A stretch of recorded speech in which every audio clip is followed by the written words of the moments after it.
What if I told you, you can't lock up the will to win? We are all about to witness an event that's never happened before in television sports. A top boxing contender coming inside the walls of a prison to fight an inmate. We called him the Great Scott. He was built like Hercules. James Scott is one step closer to the light heavyweight champion of the world. I don't know that everybody thought this out all the way through. The all-new 30 for 30 podcast. Subscribe now on the ESPN app or Apple Podcasts. 30 for 30 podcast is presented by Mini. We're finding the best sports stories for you right now. And to do that, we're behind the wheel of the new Mini Countryman, the biggest Mini yet. Please proceed to the highlighted route. To find great sports stories, you have to get out into the world and follow your instincts. That's where the new Mini Countryman's all-wheel drive comes in handy. With all four, we can chase down a story in the city, the country, and most places in between. No matter what story you're chasing, the new Mini Countryman will help you find it. It's available now, and so are 30 for 30 podcasts. This is the Stephen A. Smith Show podcast. I'm Stephen A. Good afternoon, everybody.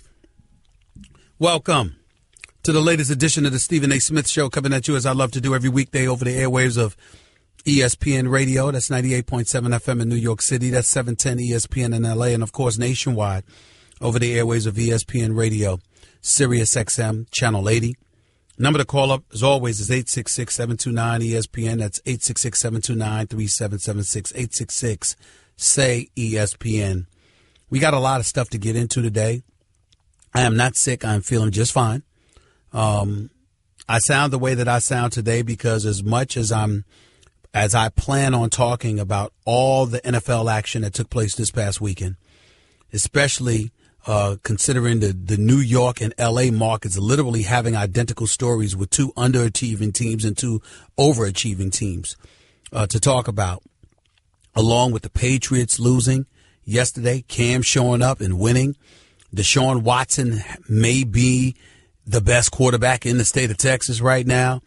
There's so many different things to get to, but it's just obligatory for us to begin the show today with something that has absolutely positively nothing to do with sports, pretty much nothing to do with the protests that we've been seeing in the National Football League, but having everything to do with the massacre that took place in Las Vegas last night. 58 people killed. 515 people hurt in the Las Vegas Strip massacre. A country music concert. That's where a bunch of fans were. And some individual from the 32nd floor, Mandalay Bay. You don't want to say semi-automatic weapon because you're at that height. It had to be an automatic weapon. From his room, decides to just go on a shooting and a killing spree. And ultimately ended up killing 58 people Sunday night, firing hundreds of bullets into the crowd. Another 515 people were hurt in the gunfire. An ensuing stampede took place, obviously, as one could imagine, with bullets all over the place, of course. That would be the reaction.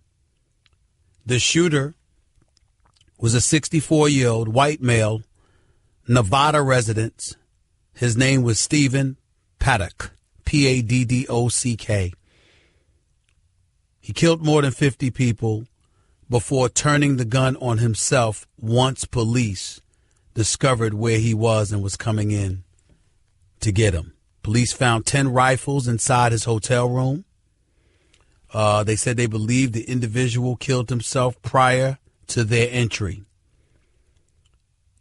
And the spot was Mandalay Bay, a place where I just was for the Canelo Alvarez, Triple G Gennady Golovkin fight, and before that, obviously, Floyd Money Mayweather fighting against Conor McGregor. This is devastating. It's sad. It's very, very difficult. It's very difficult to put into words what we're reading about, hearing about.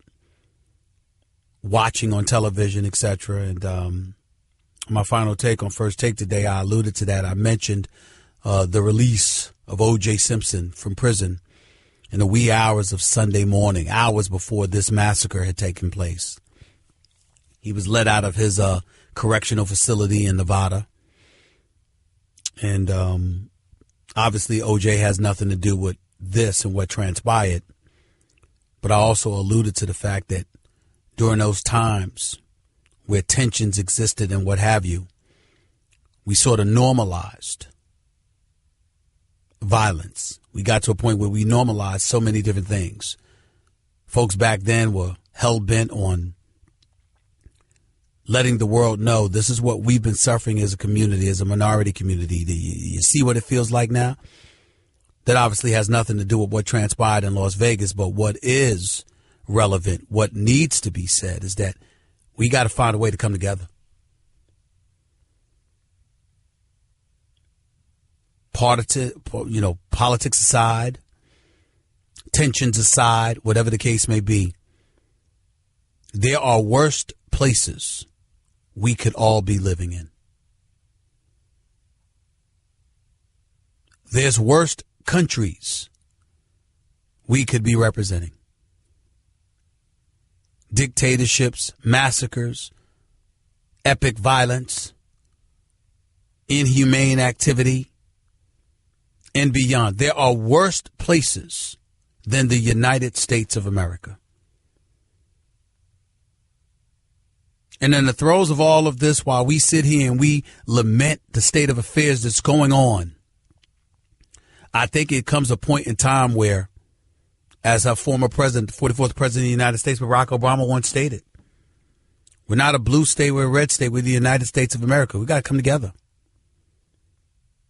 When 9/11 transpired, when that happened, when that catastrophe happened, and the World Trade Centers came crumbling down, I don't recall anybody being isolated.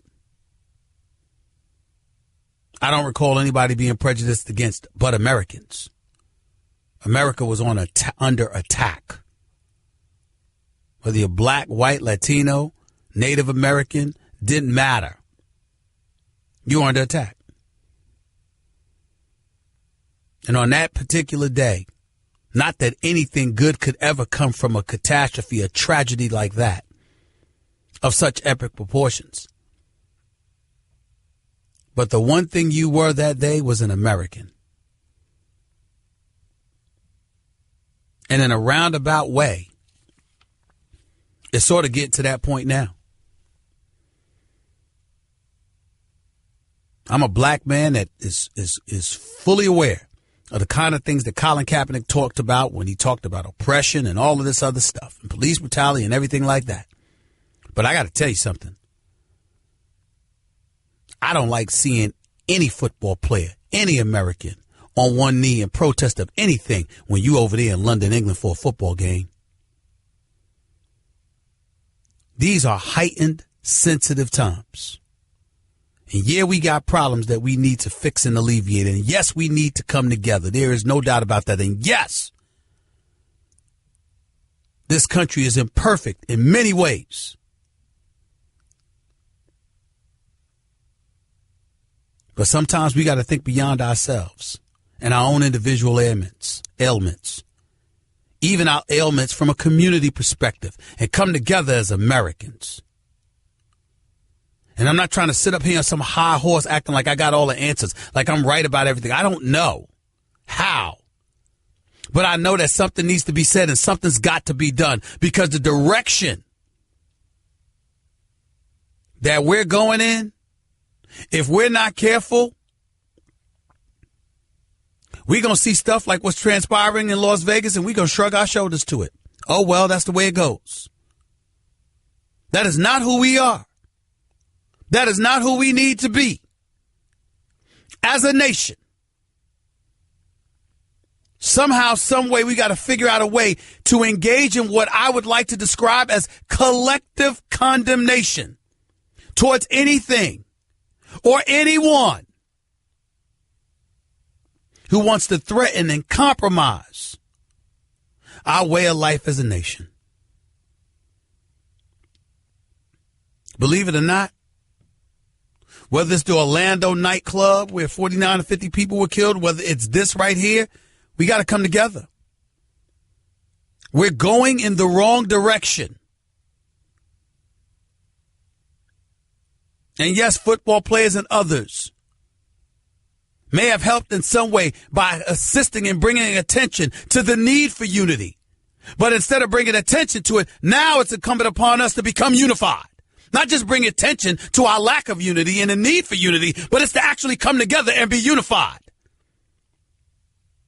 Because in the end, we may very well have a bigger enemy to address. And that is those, whether they're groups or individuals, foreign or domestic, who are looking to cause such chaos that it compromises our love for one another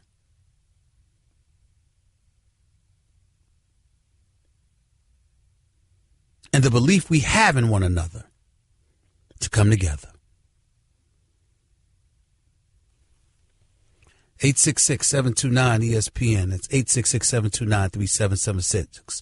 On behalf of my entire staff here for the Stephen A. Smith Show, for all my co-workers here on ESPN Radio, New York, LA, and beyond, and for the entire ESPN, ABC, and Walt Disney family, my heartfelt condolences to the victims, to those injured, to the loved ones of those victims for their loss on this day. God help us all. Okay, keep your eyes closed. Okay. I want to show you my first ever painting. All right. Okay. Open your eyes. Oh, that's a lot of colors and shapes. So be honest. What do you think? Well, I like how if you switch to Geico, you could save hundreds of dollars on car insurance. Oh, yeah, that's true. Yeah. Here, why don't I hold your paintbrush while you call them? Geico, because saving 15% or more on car insurance is always a great answer. You're listening to the Stephen A. Smith Show podcast. I would love to be sitting here talking to you about the New York Jets, who have clearly overachieved. And Todd Bowles deserves a lot of props. There's no question about it. I thought that they almost gave the game away to the Jacksonville Jaguars. I don't understand why Jacksonville didn't give the ball more to Leonard Fournette as the game waned. Made no sense to me whatsoever, considering how effective he was playing. But nevertheless, that's their problem. When you look at the New York Jets, Josh McCown is doing everything they've asked of him to do. Jamal Adams and those boys are handling their business to some degree.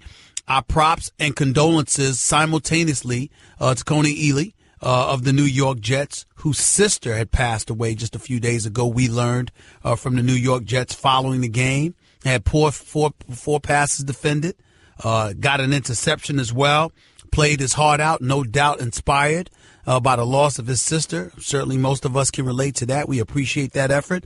But in the end, what it comes down to is this. The Jets' offense isn't as bad as we thought it was. Their defense isn't as bad as we thought it was. They don't appear to be as bad as we thought they would be. And guess what? They got the same record as the New England Patriots. Because for only the second time, Tom Brady has lost 2 games at Foxborough. We don't know what the hell is going on with the New England Patriots. Their defense is horrendous. Just horrendous. Makes no sense whatsoever how bad their defense is. Offensively, though, they still got Brady. They leave so much on his shoulders. They've got Brady. They got Amendola. Gronk is playing well. But in the end, look, let's give props. Rather than look at New England being 2-2 and worry about what ails them, let's give props to the Jets. We didn't see this coming. But we also didn't see the Giants being 0-4. Second consecutive game they lost on a game-winning field goal by the opposition. This time, Jameis Winston and the Tampa Bay Buccaneers. 26-yard hookup from Jameis Winston to Brate, tight end. Ultimately put him in position where they were able to kick the field goal. Tampa, I'm talking about, to beat the Giants. And this is the thing. This is what's so sad about the Giants, okay? First of all, they lost because Nick Folk kicked the field goal. It's a 59-yard drive in 9 plays. 26-yard completion to tight end Cameron Brate. Down to the Giants' 13-yard lines. Landon Collins was in coverage, by the way, for those who are wondering. You got the ex-Jet Nick Folk kicking field goals. Now, mind you, the man missed 2 field goals and an extra point, but somehow, some way connected on a 34-yard field goal at the buzzer.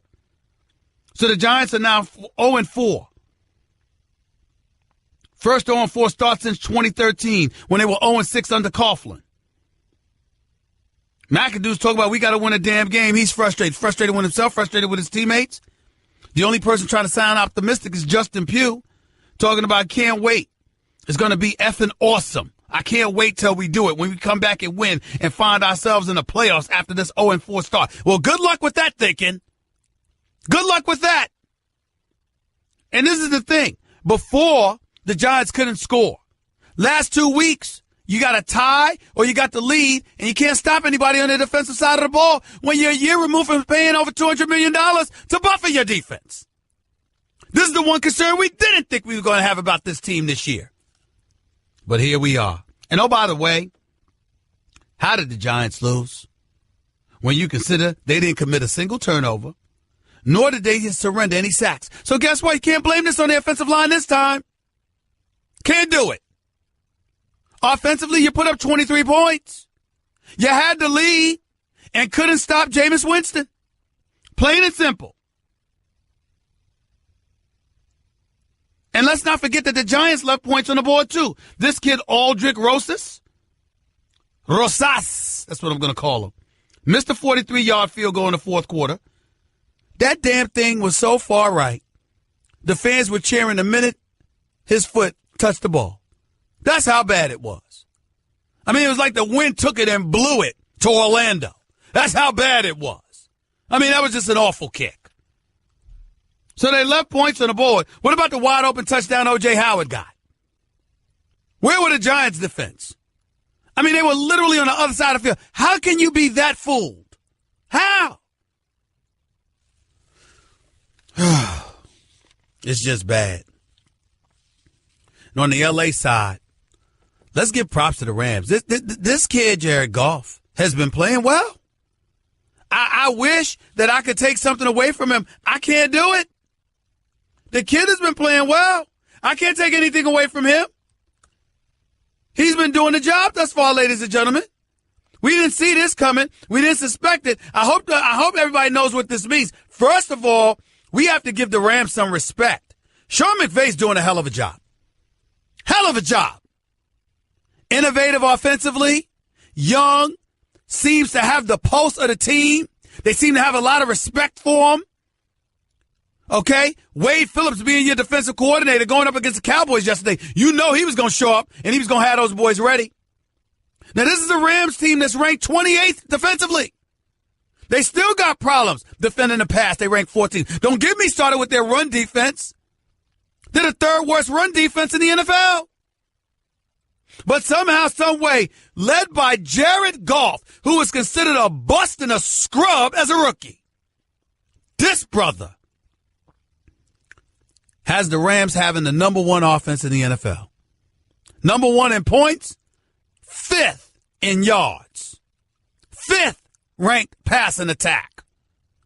And Gurley could be the face of this offense because we all know what a stud he is. And your running game is ranked 15th. So why would Gurley be that dude? Could it be because he has 20 receptions for 234 yards on the season? And he's averaging more than 4 yards a carry rushing? I think that would be the case. So what has Sean McVay done? We're going to run the football. We're going to give the ball to Gurley. Or we ain't going to even run the football. Sometimes we're going to give the ball to Gurley no matter what. We got Watkins and Woods at the wide out spot. I like that. We got a three-headed monster in Higbee, Everett, and Carey at the tight end spot. I like that. But it's going to be about Gurley. And it's going to be about Goff, who, by the way, is completing nearly 67% of his passes and has already thrown for over 1,000 yards. And by the way, is on pace for a 4,000-yard season with 28 touchdowns and 4 interceptions. That's very Dak Prescott-like from last year, minus the 4,000 yards. This is what Jared Goff is doing right now. Sean McVay is looking like a Coach of the Year candidate. And let's give props to Rams brass because hiring Wade Phillips as your defensive coordinator, you can make worse moves. You can make worse moves. Wade Phillips is a hell of a guy. First of all, he's an incredibly nice man. Secondly, he's hilarious on Twitter. Thirdly, there is no one that will question his defensive acumen. They won't do it. Rams got something going on right now. Let's give respect where respect is due. Obviously, we can't do that with the Los Angeles Chargers. 0-4 on the season. Coach Anthony Lynn, my brother, I feel so sorry for him. They can't win a close game to save their life. They're like 2-12 in games of 3 points or less. It's just awful right now. They can't figure out a way. With a veteran quarterback in Phillip Rivers, they still can't figure it out. But I'll tell you what's even more pathetic than that. That's the Los Angeles fan base. With all due respect, not y'all, we. Because, yes, I'm a New Yorker. I'm also a L.A. transplant as far as I'm concerned because I love the city. I come out there as much as I can. Let me tell y'all something. Have you no shame? 27,000 seats at StubHub. You can't show up? You got Eagles fans in droves and y'all couldn't be there? I know there's a lot to do in L.A., but where's your pride? I'm going to tell you what the NFL needs to do. They need to say to hell with this Los Angeles experiment with the Chargers. The Rams are enough. Get the Chargers the hell up out of there and send them back to San Diego. This is an experiment gone bad. The city of Los Angeles don't want them here. Let them take their football and go back 2 hours to San Diego. Because this is just pathetic. When you got more fans for the Eagles in attendance, the die has been cast. Get the hell up out of town. Go back to San Diego. That's what they're telling you. Listen to them. Guess what? You're in the middle of the Stephen A. Smith Show podcast. Damn it, I mean it! One of the contributors to the show, First Take. My show every weekday morning on ESPN, 10 a.m. Eastern, 7 a.m. Pacific. Obviously, he's an NFL analyst extraordinaire. You can see him on NFL Live several times during the week. Sports Center as well. Super Bowl champion with the Steelers. Former Washington Redskin. Now an NFL analyst extraordinaire. The one and only Ryan Clark is on the phone with me. What's going on, man? How you doing? Man, I was vibing to that music, Stephen A. You picked that? Come on, man. I mean, my board ops, they did it, but they know what my flavor is. They know what to do. That was nice. I'm going to take credit for it. Hey, that might be some of the best intro music I've heard. I like it. Well, I'm sure you do like it. You're a married man. You're thinking about when you go home from work. You know what I'm saying? I mean, these are the kind of things that help you, Ryan. These are the kind of things that help you. But listen, man, let me get right to this football. Listen, the bigger story in New York could easily be that the Jets are 2-2 because everybody thought they were tanking the season and they've won 2 straight. I think they got Cleveland next. But how can we avoid the fact that a team that I thought would win the NFC East, particularly when Ezekiel Elliott it was announced he would get a 6-game suspension? I thought the division was the Giants for the taking, and here they are 0-4. How do you explain this? You know, I can't. The world is really upside down as pertaining to the NFL, and the New York Giants are a huge reason why I feel that way. You know, we talked about the weapons they already had and the pieces they added, what it would give Eli, how it will allow Eli to spread the ball around a little more, how Odell Beckham Jr. wouldn't have to carry this team. Coming off a season where the defense was in the top of nearly every category, whether it was rushing, passing, total points, total yards, you were expecting this team and you said you expected them to win the NFC East. When asked for my Super Bowl pick, I picked the New York Giants to come out of the NFC as a whole. Wow. And so to see this even with team, that offensive line, Ryan? Even with that offensive line? You know, hey, listen, I guess I'm not as smart as I think I am, Stephen A. You know, I thought, you know, we're just reading different things about Eric Flowers throughout the offseason. I thought he was doing the right things to prepare himself to be better at the position. I also thought with adding Evan Ingram and Ben McAdoo being an offensive coach who got the head coaching job because of his ability to call plays, his ability to design offenses, would find ways to chip defensive ends, find ways to put the tight end next to Eric Flowers that wouldn't allow him to be rushed and to be beaten the way he has this season. But that really hasn't happened. At least we got to see Gallman Jr. produce a little bit of a run game yesterday, and maybe that helps him going forward. But in starting 0-4, the San Diego Chargers, I can't even remember what year, it's been so long ago, were the only team, that went on from that to go to the playoffs and make it to the last game of the season. And I just can't see the Giants turning it around. But to look the way they have through the first 4 games is totally astonishing to me. Let's transition to L.A. because we could say the same thing that's going on in the City of Angels. You have one team that was expected to be a joke, and Sean McVay seems to be doing a hell of a job with them. I'm talking about the St. Louis Rams with Jared Goff complete nearly 67% of his passes. Gurley seemingly resurrected. You got Watkins and Woods at the wideout. They've been impressive, but the Chargers might as well end up moving back to San Diego because nobody wants to come see them because you got more Eagles fans in attendance than them. I mean, how do you explain what's going on in L.A.? That's crazy. Obviously, they played in a very small stadium. You would expect Chargers fans to be able to pack that stadium and give them some type of almost high school element of home field advantage. And there were Eagles fans everywhere. If you just closed your eyes and were listening to the game, knowing it was played in Los Angeles, you would think that the Chargers were the team being cheered, but you open up your eyes and it's Carson Wentz making plays, and it's Nelson Aguilar, and it's LeGarrette Blount, and these guys are going crazy. When you're the San Diego Chargers and you make a decision to leave a place where your organization was beloved by the community, where your organization was a part of the fabric of that city, and they seemingly tried to make a push late, and now you're put in this position to play not only in a small stadium, in a stadium that you can't even pack with your fans, is difficult. And, you heard Melvin Gordon say that, this is what happens when you 0-4. I don't think it's just because they haven't won games, because they've been competitive, they've been exciting, they've been entertaining. I just think there is no love for the L.A. Chargers right now in Los Angeles or in Carson City where they are, and that's a tough place to be for an NFL team. Do you think the NFL should kill that experiment and send their behinds right back to San Diego in light of what you see for LA? I do. I think it was a bad move, and I think this hurts both the Chargers organization and the NFL to see a team not only playing in those conditions, but have the game packed with opposing fans in the way it is. The thing that makes you nervous if you're the NFL, if you're Roger Goodell, if you're making these decisions is if you send them back, do the fans accept them? Do the fans forget and forgive the San Diego Chargers leaving and allow them to come scurrying back to them?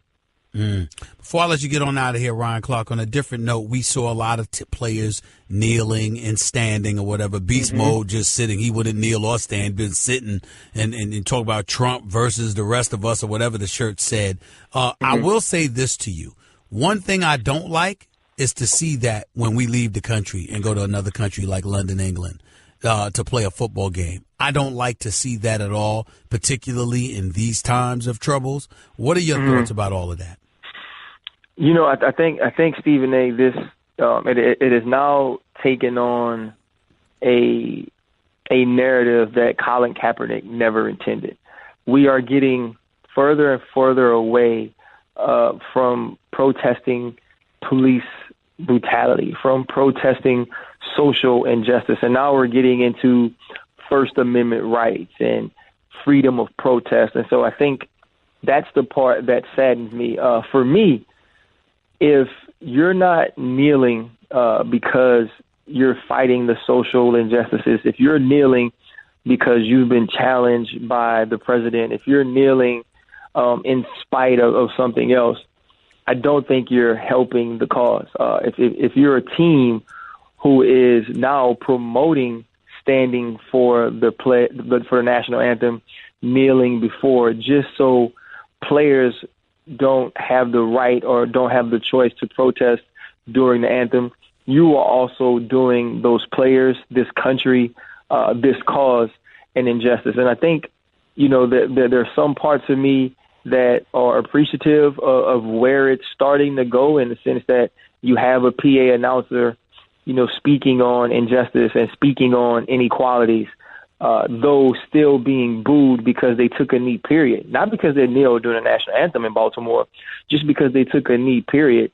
But then you also have teams who are just showing solidarity as a team in the NFL that aren't supporting the cause that all this was started over. So there are a lot of mixed emotions and also mixed signals being sent. I think as the NFL, as players, as coaches, as owners, they need to figure out a way to come together and have the same message with the same goals. Even if you're not in support of the protest or can't understand it, you can be a part of the conversation. And I think that's where it needs to go now, Stephen A., because now it's taken almost a cinema level of let's talk about the way we protest over let's be in the grassroots and the ground conversations of actually affecting change in our country, in our society, in our community, which every day, the more you watch the news, gets sadder and sadder, more separate, more divided, more divisive. Appreciate you, man. Keep up the great work. We'll talk later. I didn't bring up Antonio Brown and the Steelers because there's nothing to bring up that. I'm quite sure you wouldn't condone him throwing over a Gatorade bucket and making a scene just because he didn't get a pass. So I left that alone. Well, you know how he acts sometimes, though, brother. Want to be a part of the show? Hit Stephen A. up weekdays from 1 to 3 Eastern at 866-729-3776. Guess what? You're in the middle of the Stephen A. Smith Show podcast. Damn it, I mean it! Let's go to Al in Brooklyn. You're live with Stephen A. Talk to me, Al. Hey, Stephen A. How you doing? Thanks for taking my call. All right, go ahead. Yeah, I just had... Stop moving. Stop moving and be clear. You have a national audience listening to you, buddy. We need to understand you. Go ahead. Stand still and talk. Okay. All right. Is that better? Yeah, go ahead. Yeah, I just want to make a comment on O.J. Simpson. I think, like, regardless of how people feel about, the case with the double murder and all of that, he went to court, he was found innocent by a jury of his peers. Yeah, we know the obvious. I still think he's a double murderer that got off easy. That's all. We know he's not going to jail. No need to belabor the obvious. He's off. He got acquitted. It is what it is. Yeah, I understand that. But what I'm saying is, now, he gets out and not 5 minutes. I saw it on TV. I think I was watching ESPN and they went to commercial and they showed him in the car trying to get to wherever he's going. And he's got the media right there with cameras in his face. Well, you know what that's about. I mean, come on, man. Are you really going to call up here to complain about that when you know that's a given? We live in a world of reality TV. That's going to happen. I understand that, but my point is I don't see that happening with these police officers that were exonerated for killing people when we got it right on tape. We got it on tape. I don't see the media following these guys. And why do you think that? And why do you think that is? See, this is the part that annoys me about us. Why do you think that is? Why? Well, I know what it is. Because they're not OJ. Right. And if OJ was Al from Brooklyn, they wouldn't be following you either. Mm-hmm. You know that. See, this is the part that annoys me about us. Don't call up here to say the obvious. If you, Al from Brooklyn, all right, was a police officer who got off after murdering somebody, they wouldn't be following you either because you ain't OJ. That's why. You're not a public figure. You're not in the eyes. You don't sell. You know that. So why complain about it? Because I think that we need to start voicing that kind of stuff. Oh, I'm just saying, but we know it. We all know it. In the world that we live in, if you're in the public eye, you're going to get the attention. You know that. It's not about black and white or whatever. It's about the fact that he's OJ. He's OJ. I think it does have to do with black and white because there have been other prominent people, prominent white people Who is as prominent as OJ, who had their trial on national television for 6 months? Who?